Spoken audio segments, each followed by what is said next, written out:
Welcome to the February 2026 edition of Business and Policy News, brought to you by the Farm Advisory Service. This newsletter helps you to scan your horizons, prepare for industry changes, and keeps you abreast of the latest research and policy updates.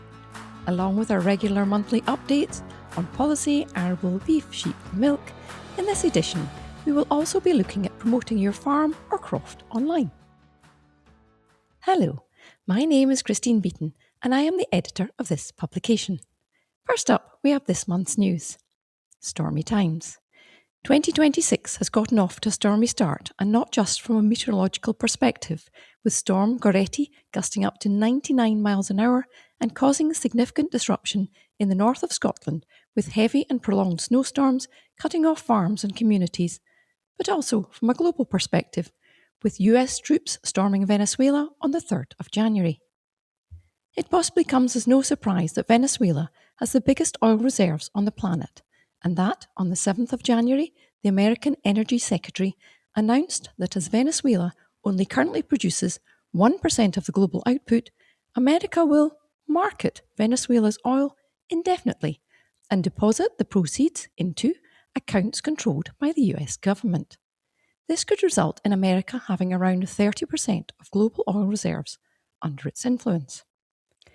No sooner had that political storm settled when Donald Trump started brewing a new one, with his revisitation of wanting America to take control of Greenland, this time with threats of more tariffs for any country who do not seem to think this was a good idea.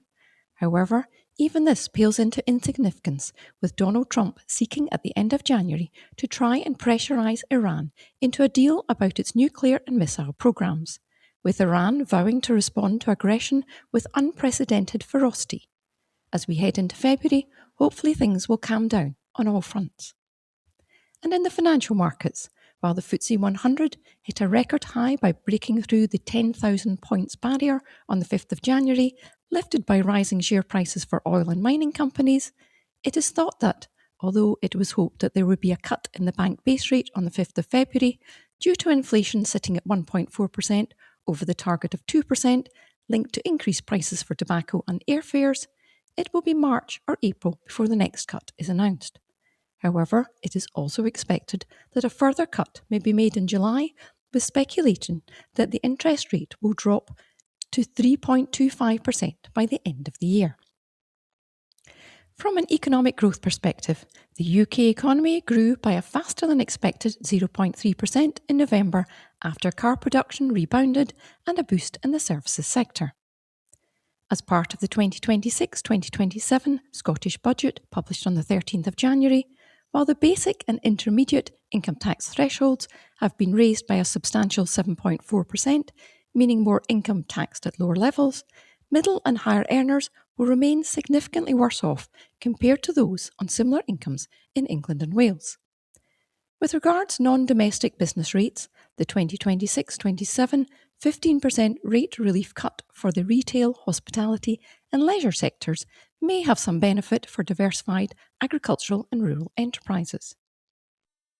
Before we move on to what is in this month's edition of Business and Policy News, on a lighter note, Ig Nobel Prize winners Catherine Douglas and Peter Rowlinson of Newcastle University found that by treating cows as individuals, farmers can increase their annual milk yield.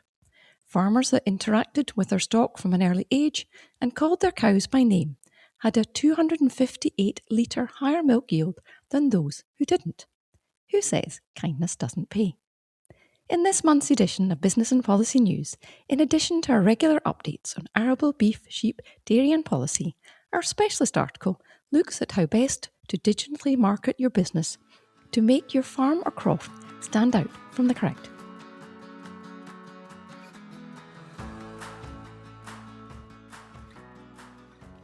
Let's take a look at this month's policy briefs, starting with the Agri-Tourism Investment Scheme, AIS. The Scottish Government have launched a new £1 million capital grant scheme for the agri-tourism sector. The Agri-Tourism Investment Scheme is designed to help agri-tourism businesses in Scotland to be financially sustainable, profitable and resilient businesses that will play a key role in sustaining the future of Scottish agriculture. The scheme application window opened on the 19th of January 2026 and will close at midnight on Friday the 13th of March 2026. The key objectives of the scheme are to increase the number of farms and crofts offering agri-tourism or farm retail to 1,000 by 2030, to develop Scotland's agri-tourism offering on-farm food and drink and farm experiences, to support new innovative products and services in the agri-tourism sector, to provide high-quality, unique and memorable market-led experiences, to contribute to strengthening rural communities and/or celebrating local heritage, including farm heritage, and finally, for 50% of agri-tourism and farm businesses to offer a food and drink experience using their own produce. In terms of grant funding, while the maximum grant is 40%, the scheme is competitive and applicants may not receive all the funding they apply for. Please note, the Agri-Tourism Investment Scheme support can only be used for on-farm agri-tourism capital investments that will deliver the scheme's objectives as discussed earlier. Applications that deliver against more of the objectives are likely to be looked on more favourably. For more information on who and what is eligible for support, together with the information needed to apply for the scheme and the evidence you will be required to provide if your application is successful, please see the show notes for a link to the scheme guidance. Moving on to the Agri-Environment Scheme, AECS.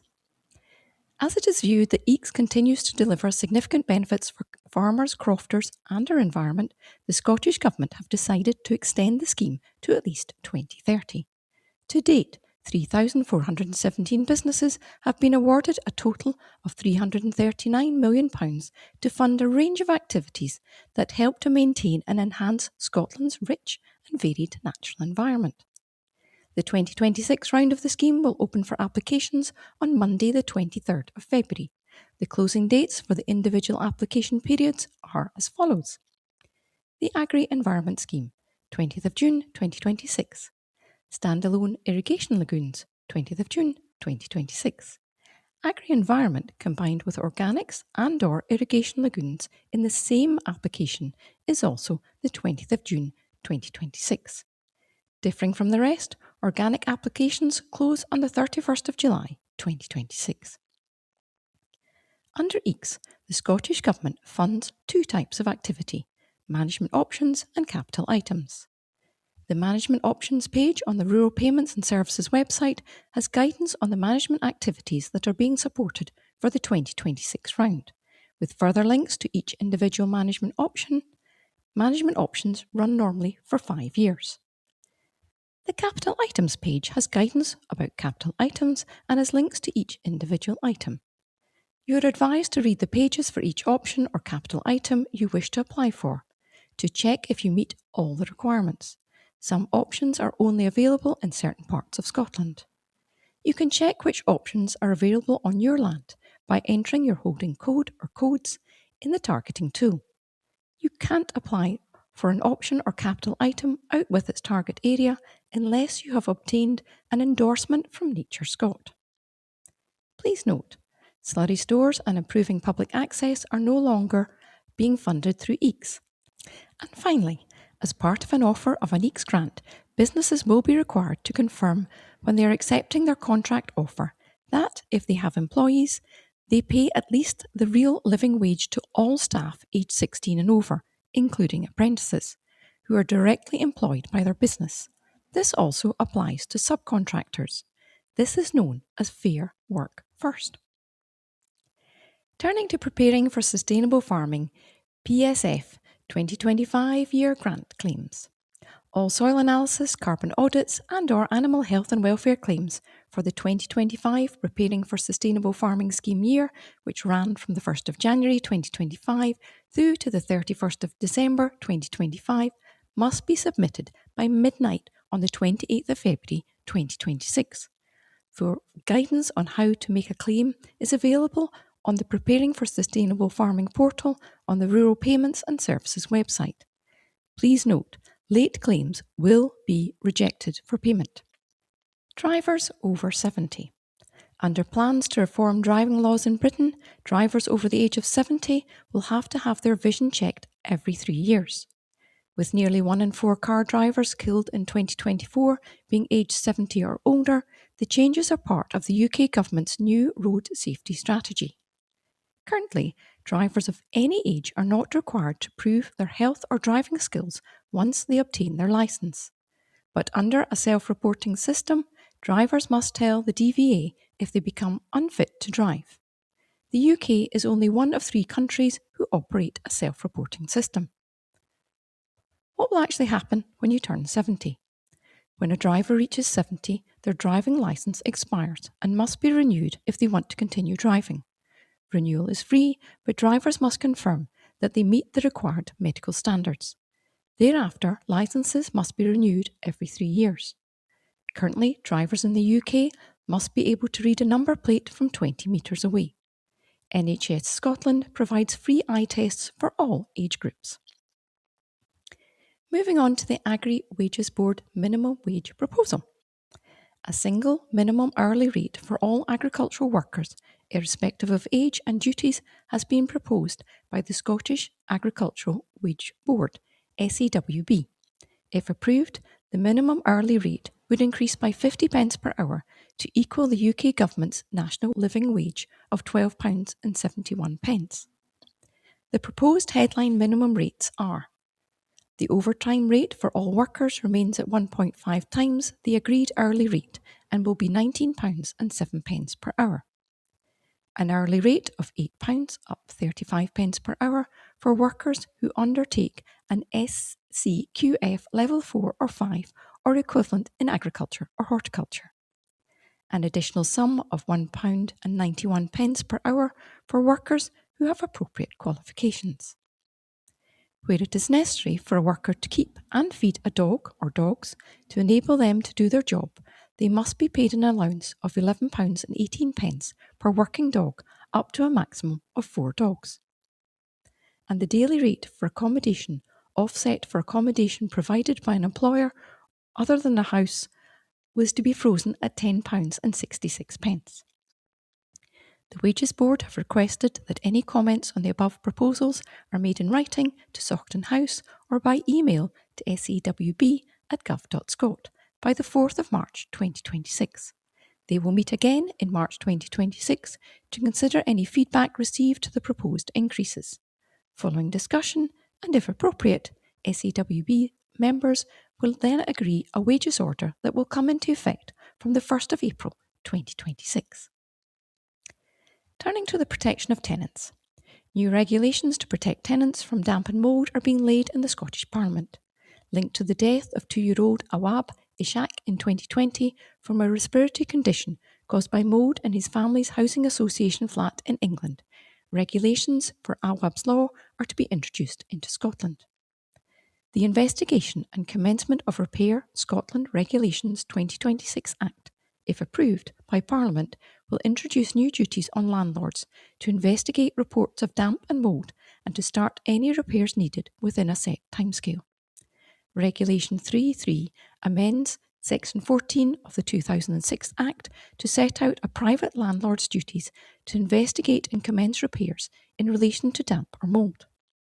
They must complete an investigation of damp or mould within 10 working days, provide a written summary of the investigation to the tenant within 3 working days, and secure that any required relevant safety work is commenced within 5 working days. If a landlord cannot comply with the given timescales for reasons out with their control, the tenant must be informed, given a revised timescale, and reasonable steps must be taken, where practical, to minimise the extent to which the house is affected by damp or mould. It is anticipated that these new regulations will come into force on the 6th of October 2026. Our last policy article looks at rural and island communities.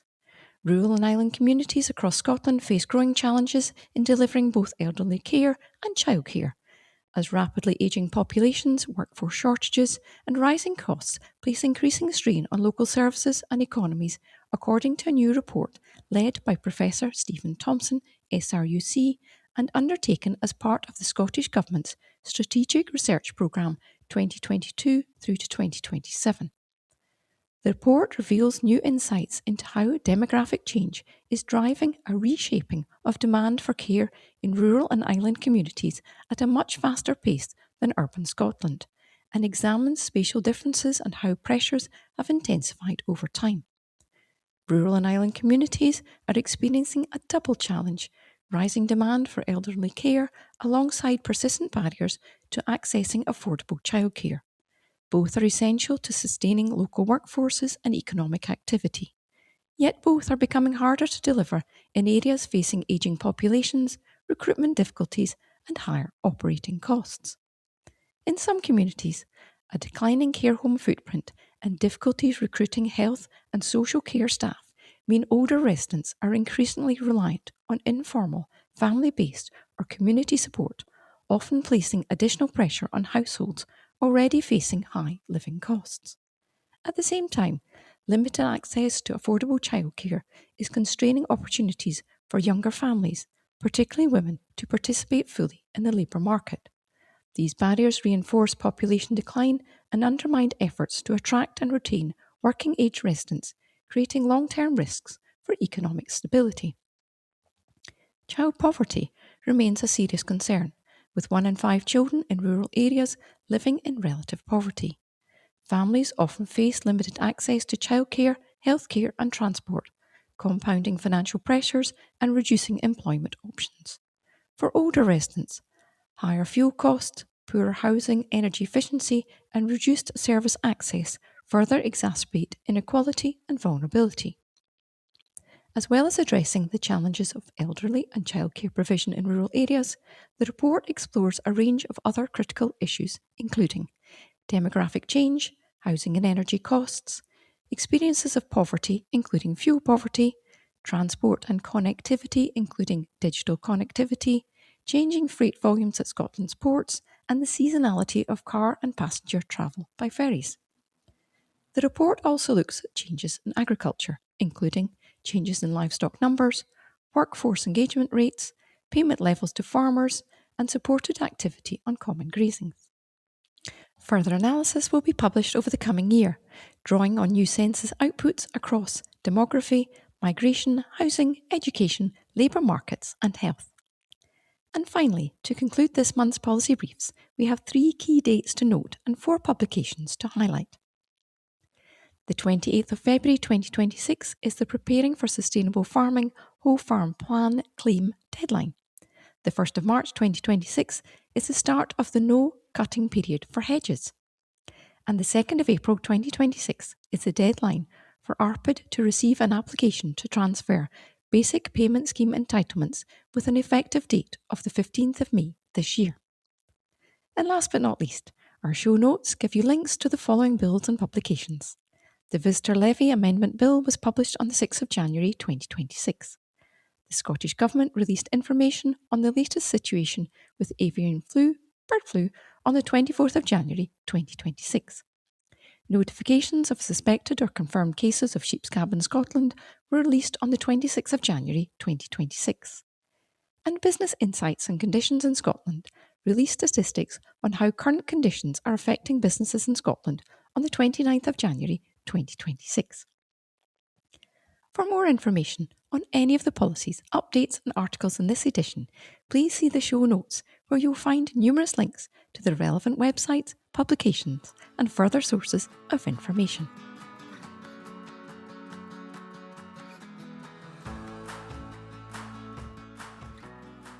Moving on to arable. Heavy volumes weigh in on markets. Markets had incorrectly presumed that the latest United States Department of Agriculture report would show tighter maize and soybean stocks and broadly stable wheat inventories. Instead, the report, which was issued on the 12th of January, delivered a clear bearish shock. The USDA significantly raised US yields and harvested area and published very large production figures for Argentina, Brazil, Russia and China, while leaving consumption largely unchanged. As a result, global ending stocks rose well above expectations. The report reinforced the prevailing reality of global grain markets, which is that supplies remain abundant across all major exporting regions. Prices continue to reflect record or near record production despite heightened political tensions and increasingly volatile weather patterns. Some market participants have even questioned whether political pressure to keep US food inflation low has influenced the tone of the official data. But regardless of motive, markets remain sceptical and focused on fundamentals. Therefore, the global wheat balance sheet remains heavy. Argentine wheat production was raised sharply to 27.5 million tonnes, up 49% year on year, while Russian output increased by a further 2 million tonnes to 89.5 million tonnes.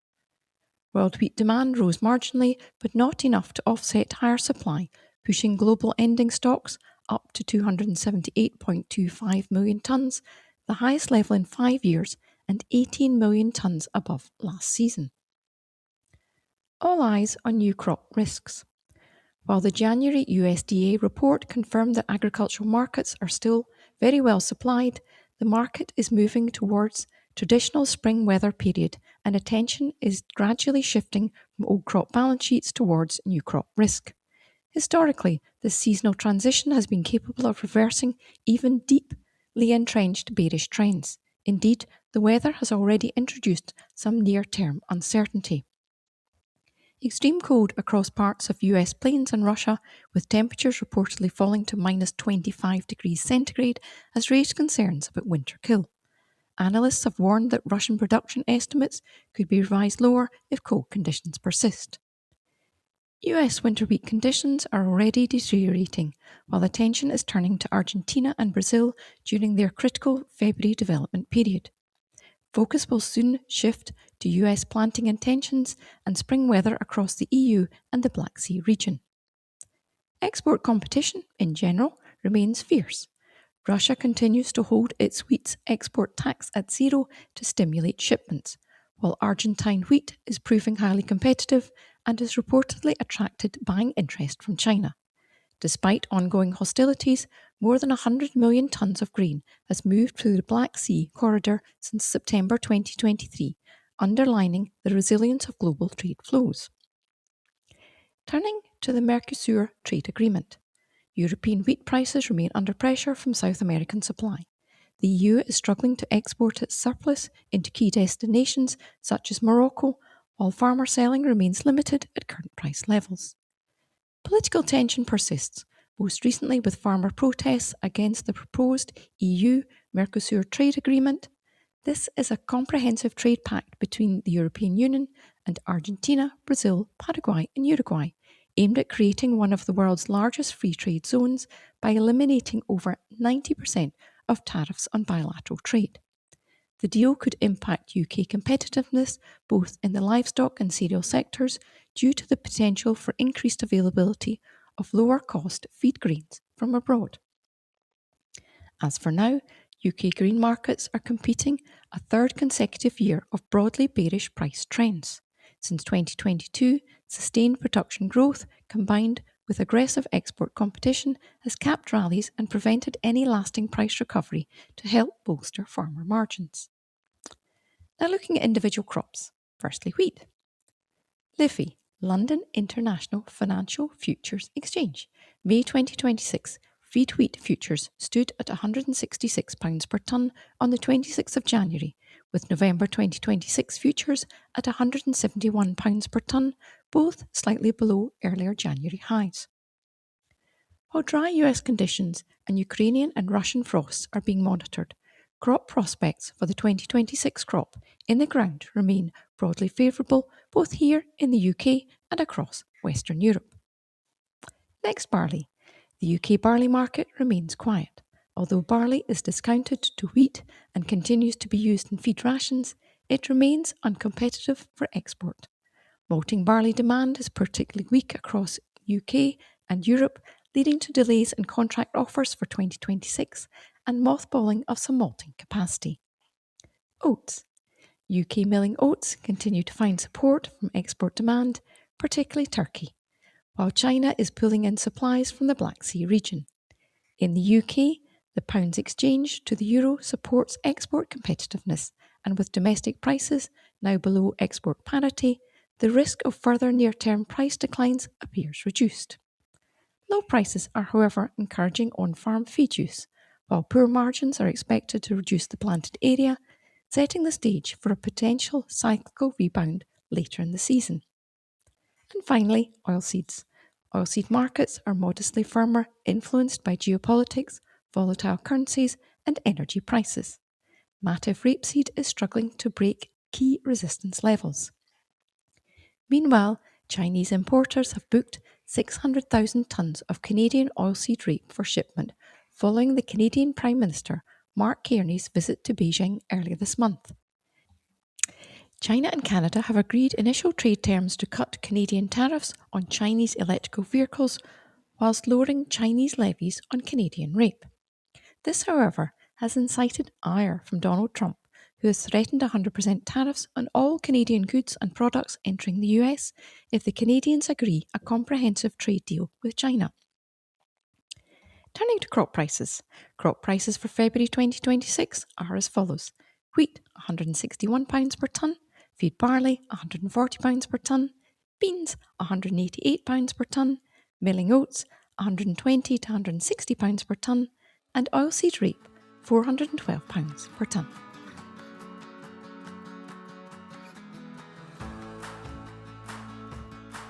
Let's take a look at the latest from the beef sector. New Year prices remain historically high. Finished beef prices have started strongly, and as of mid-January for the week ending the 24th of January, R4L grades were sitting at 650 pence per kilo deadweight. Although prices remain historically high, prices have continued to trend downwards in recent weeks, with processors reducing prices by 4 to 6 pence per kilo deadweight. Carcass imbalance remains a concern for processors as consumers opt for cheaper cuts and manufacturing beef products like mince. With steak cuts proving difficult to shift, the price gap between prime cattle and cull cows is becoming less. Looking forward, it is anticipated with tax and fertiliser bills to be paid and reports of feed and forage stocks dwindling in some areas that finished prices will continue to be pressurised and will continue to ease downwards as increased numbers come forward. Turning to cull cows. Cull cow prices have shown a seasonal rebound as sales of mince drive demand, with consumers opting for lower value cuts post-Christmas as credit card bills look for payment. It is expected that the cull cow trade should remain fairly stable in the short term, although with milk prices continuing to fall, we'll potentially see an increase in dairy cow numbers coming forward, which will influence prices to an extent. Moving on to store cattle. Keen demand for store cattle continues, leading to store cattle prices remaining elevated, with many markets reporting store cattle to be well up on the year. However, the downside is that finishing cattle prices are expected to filter through to the store price. The Irish Beef Outlook. AHDB have recently released data relating to beef production in Ireland. Beef production fell in 2025 by 6% in comparison to 2024 and is forecasted to fall in 2026 by a further 4%. Irish beef prices also reached record highs last year, reaching 664 pence per kilo deadweight at the beginning of April. Reduced beef production in Ireland will affect exportable volumes in 2026 and will likely reduce shipments to the UK. Irish beef prices are greatly influenced by their key export markets, the UK being one. Spring bull sales. Record farm gate prices in 2025 has no doubt boosted confidence among suckler farmers, and with store prices holding firm, there is confidence ahead of the February sterling bull sales. With more than 700 pedigree bulls across 9 breeds are expected over the 2-week sale period, the highest number forward since 2022.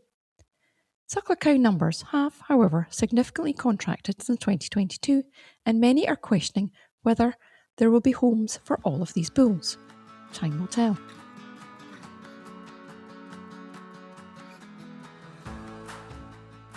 If you're enjoying listening to business and policy news, why not try one of the other Farm Advisory Service podcasts? In the latest episode of Cropcast, George Chalmers is joined by consultant David Ross to discuss crop margins from 2025 and predictions for 2026. They discuss the impact of weather on 2025 yields, AHDB farm bench, projections for oilseed rape, wheat and barley in 2026, and they discuss alternative crops. This episode is called Cropcast, Knowing Your Numbers.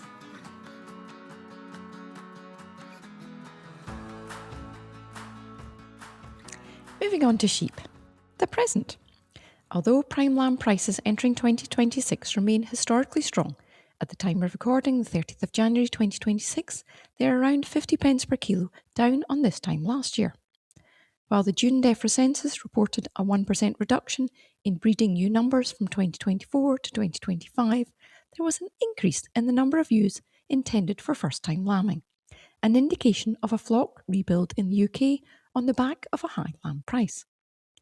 The 2025 lamb crop was the lowest since the start of the dataset in 1984. Numbers slaughtered in January 2026 are down 16 to 19% compared to this time last year. Auction marts are doing a great trade. Large numbers of hogs are being marketed and doing well across the live weight, export and heavyweight groups. Ramadan, starting this year from the 17th of February through to the 29th of March, is expected to keep trade strong. But the question remains as to whether we can expect a surplus in the lead up to Easter, which caused a price drop last year. Let's take a medium-term outlook for the sheep sector. Improvements to slaughter lamb classification are underway, including standardisation of dressing specifications and weighing methods, which should improve transparency and price reporting accuracy. The introduction of a new S superior grade, which lies above the E excellent grade in England and Wales, may also help better reflect carcass quality. Retail demand has shown some resilience.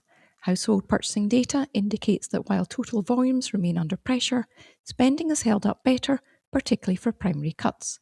This suggests that lamb retains a loyal customer base, even in challenging economic conditions, provided product specification and pricing are aligned with demand. Exports remain a critical support. The EU continues to be a strong and well-established market, with growth in both volume and value. Outside the EU, the Middle East and the North African region is now the second largest export destination for UK lamb, though our short shelf life reduces our competition against New Zealand and Australia, who deliver deep chill shipping. Expansion of the middle classes in emerging markets could rapidly change our export prospects in years to come. The ones to watch are Hong Kong, Guyana and Kuwait. And now for the long-term outlook, global supply and competition. Global supply trends remain supportive but volatile. In 2025, New Zealand produced a 2% increase in lamb numbers compared with 2024, but remains a low threat compared to historic years due to their long-term flock contraction. Australia, by contrast, is in a flock rebuilding phase, which is tightening supply in the short term, but it is expected to increase production over time. Both countries are targeting growth markets in Asia and North America.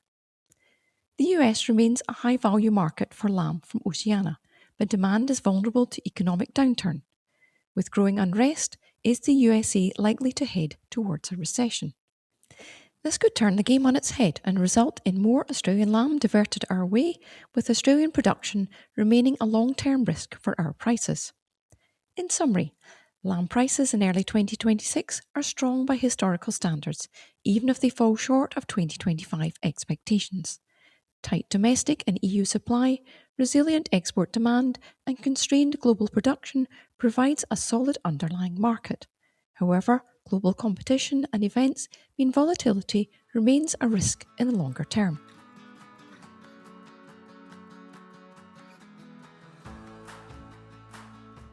Our final industry update looks at milk. Milk production data. Domestic milk production continues to rise, with a GB production figure of 34.87 million litres for the week ending the 17th of January 2026. This is 0.6% higher than the previous week and 3.5% higher than the same week in 2025, an extra 1.18 million litres daily. While the estimated GB milk volume for December 2025 was 1,343 million litres, the realised production figure was a million litres higher at 1,344 million litres. This is an increase of 4.3% on the November 2025 production figures and a 5.2% increase on December 2024. The favourable milk to price feed ratio has no doubt helped drive production over the last few months, the highest in 20 years. Turning to farmgate prices. The DEFRA farmgate milk price for December 2025 was 40.29 pence per litre, down 2.62 pence per litre from the November price, a reduction of 6.1% over the month and 13% less than 12 months ago. A number of processors have announced further price drops, such as First Milk, price coming back 2 pence per litre, Muller by 3 pence per litre and Arla 1.75 pence per litre. The following Scottish milk prices are quoted in pence per litre. First Milk, February 30.25. Muller Direct, February 35.5. Arla Farmers, February 33.98. Graham's, February 34.5. And Lactalis Fresh Milk Company, January 31.07. Moving on to dairy commodities and market indicators. January 2026 has brought a more mixed picture on commodity markets compared to what has been reported in recent months. The skim and cheese markets have seen a slight recovery over the Christmas period into January. Fats have not fared as well, and the market seems to be heavily influenced by high levels of milk supply both at home and on the continent. Bulk cream is still experiencing extreme pressure and lost on average a further £127 per tonne. The price of cream fell as low as 70 pence per litre over the Christmas period in a bid to ease off supply pressures. Butter prices appear to be disjointed from cream as they fell at a slower rate of £110 per tonne and have experienced a small level of recovery. There are a few movements in the mild cheddar markets with reports that supply is tightening marginally. This has increased the value of cheddar by £30 per tonne. Skim milk powder is outperforming the other commodities as the value has risen by £80 per tonne. Demand has risen due to buyers believing the market has bottomed out. Given the slight recovery in the price of cheddar, the milk for cheese value equivalent MCVE value has risen by 0.4 pence per litre, and the actual milk price equivalent AMPE value has seen a slight rise of 0.2 pence per litre off the back of increased demand for skim milk powder. The latest global dairy trade auction on the 20th of January 2026 resulted in the price index moving upwards by just 1.5% to a weighted average price across all products of $3,615 per tonne. Muller's UK expansion plans. As the global demand for dairy products is set to rise over the coming decade, Muller has announced their expansion plans for the West Lancashire site in England. The investment should see a significant boost in site capacity in order to strengthen their position as a major producer and export of British dairy products. Part of the expansion involves building an in-house logistics hub which will be able to accommodate 65 milk tankers to support in the collection of raw milk from farms. And finally, weight loss drugs are reshaping demand for dairy and meat products. The rise in the use of weight loss drugs in the UK has the potential to reshape the level of demand for both dairy and meat products. Shoppers are prioritising small portion sizes, whole foods, and higher levels of protein in their diet. Research from Word Panel by Numerator shows that 4.1% of UK households were using weight loss drugs in 2025. This number is expected to rise in 2026. A YouGov and AHDB survey found that 26% of consumers plan to reduce their intake of ultra-processed foods, with 14% reporting that they would like to increase their protein intakes. AHDB believes that the ongoing changes in consumer behaviour linked to weight management and health goals represents an abundance of opportunities for the industry. Lean cuts of meat are increasingly promoted as affordable sources of protein, with the dairy sector highlighting probiotics, nutrient-dense and sustainable production.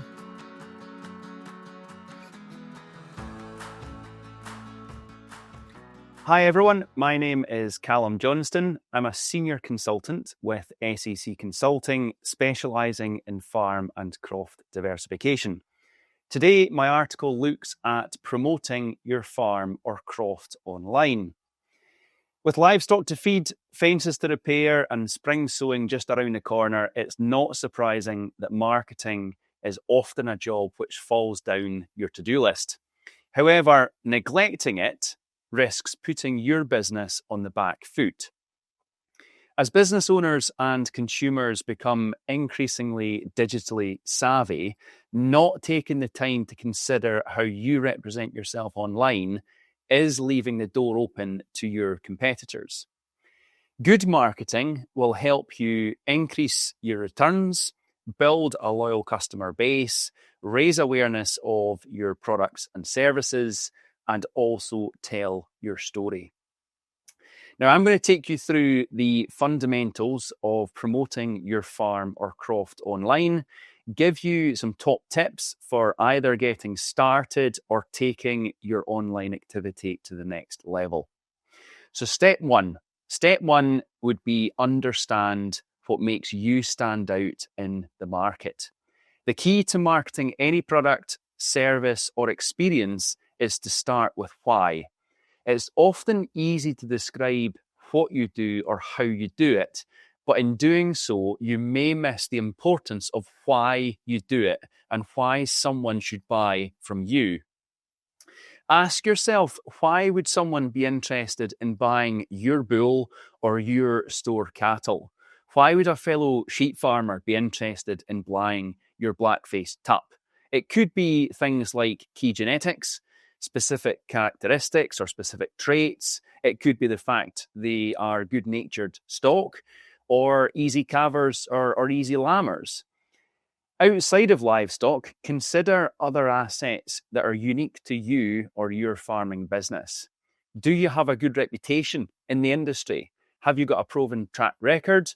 Are you reliable and good to work with?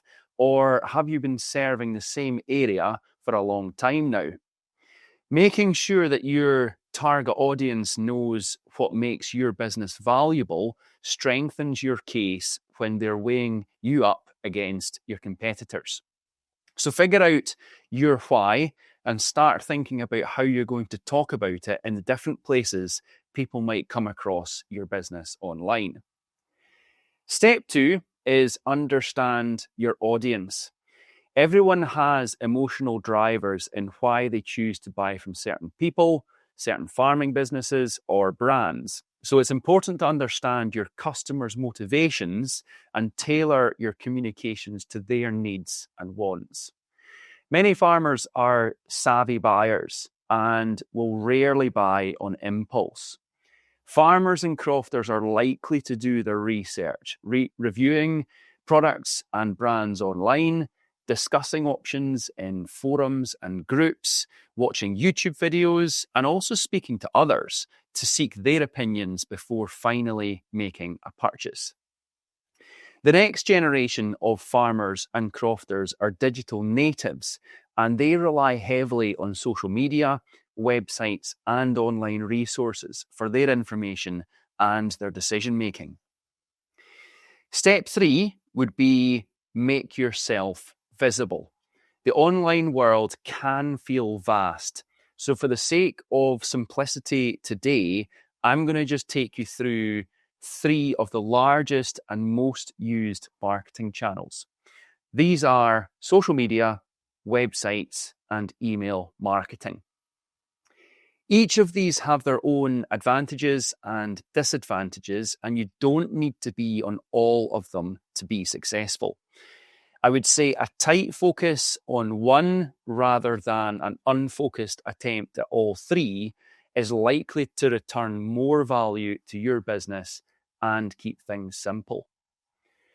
So social media then. Social media marketing provides followers with the opportunity to feel connected to your farm, your brand, your values, and meet the people or family behind the business.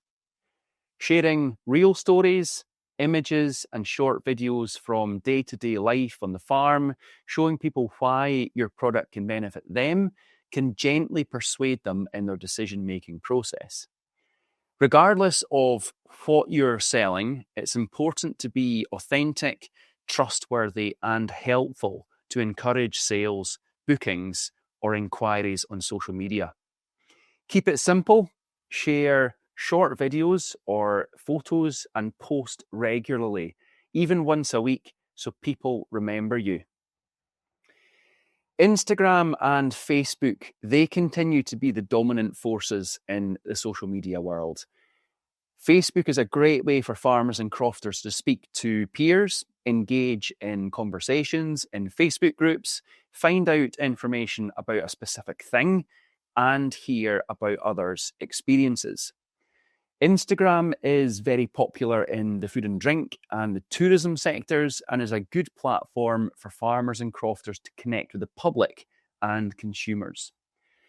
Instagram is favourable if you are adding value to your produce, if you've got tourism accommodation or farm tours and experiences on offer. Instagram is better for visual storytelling. With posts, stories, and reels, you can very quickly and easily tell the story of your farm brand, and the people behind the business. Followers like to see regular updates from your farm, daily and seasonal activities throughout the farming calendar, which helps to raise your profile and incentivize sales, bookings, or inquiries. So what makes a good image or video? And this is a question that often comes up. Well, what makes a good image or video is behind the scenes visuals. People love to see people, faces, animals, and activities that happen in your business. Authenticity. Photos and videos don't need to be polished.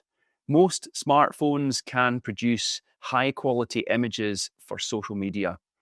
And it's important to keep it real and relatable to your audience. And think about consistency. As you build your online network, your followers will become used to your style and tone on their feeds. I would say start small with even one post a week and build up to posting regularly to remind your audience of your presence in the marketplace.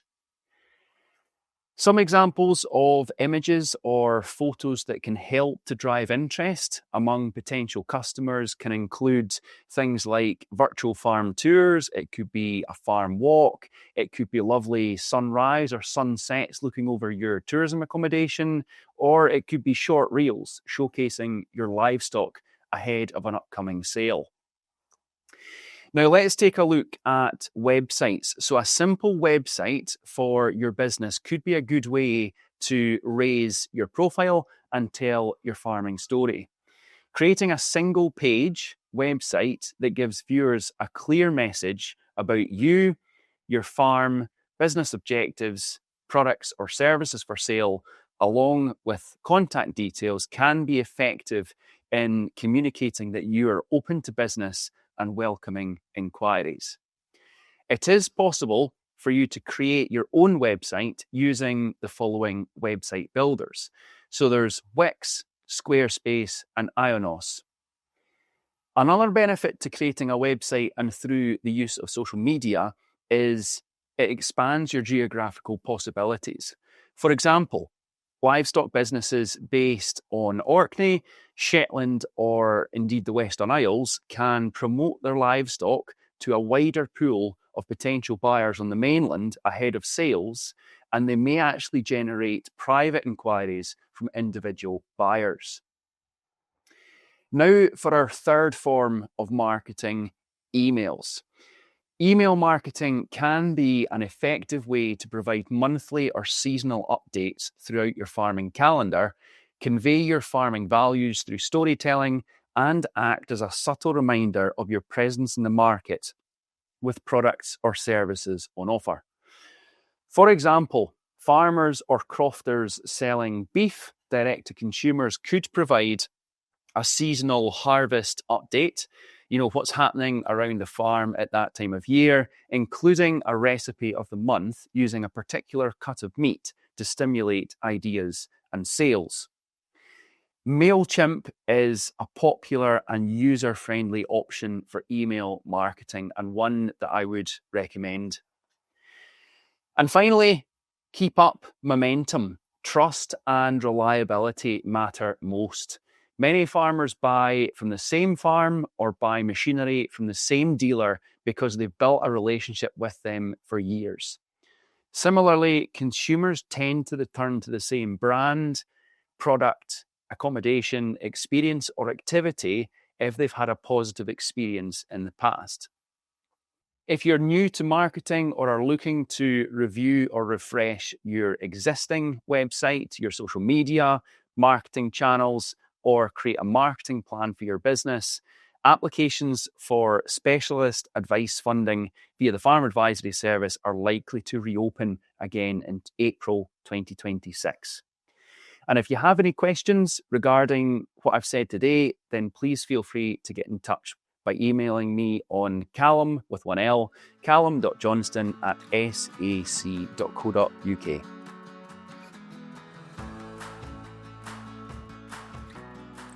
Business and Policy News has links in the show notes to allow you to dig deeper into further articles of note.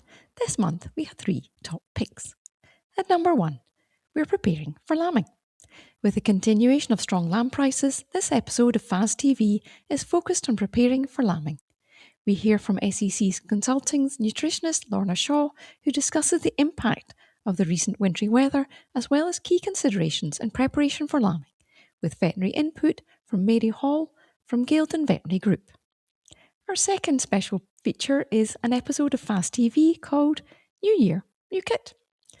If you're looking for new kit that could help to boost your overall farm efficiency, in this episode, beef and sheep farmers Dan and Andrew Robertson from Tittabuie in Aberdeenshire, with the support of Opportunity North East, are testing Ready for the Market Agri-Tech as part of a project involving SEC Consulting. And finally, we ask, who will milk the cows tomorrow? With Kira Sanahan's dairy article highlighting the challenges facing dairy farmers with low milk prices and falling margins, in this article, Helen Cowie looks at the cost of labour on dairy farms and how the adoption of automated systems can support workforce retention. You can view the original version of the article and watch the FAS TV episode and podcast using the links provided in the show notes. And if you have any questions, please email advice@fas.scot.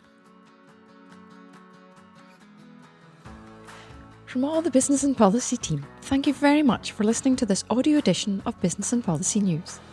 Remember to like Business and Policy News to get notified of future episodes of this monthly podcast. Our next edition is due out on the 7th of March. A written version of this newsletter is available on the FAS website. To receive a copy each month, search for the FAS newsletters and subscribe to Business and Policy. This newsletter was edited by Christine Beaton and included articles by Christine Beaton, Mark Bowsher-Gibbs, Sarah Balfour, Poppy Frater, Kira Sanahan and Callum Johnson. This podcast is produced in association with the Scottish Government and was presented by me, Christine Beaton, produced by Heather Stewart, edited by Cameron Waugh, with executive producers Kirsten Blackwood and Kerry Hammond.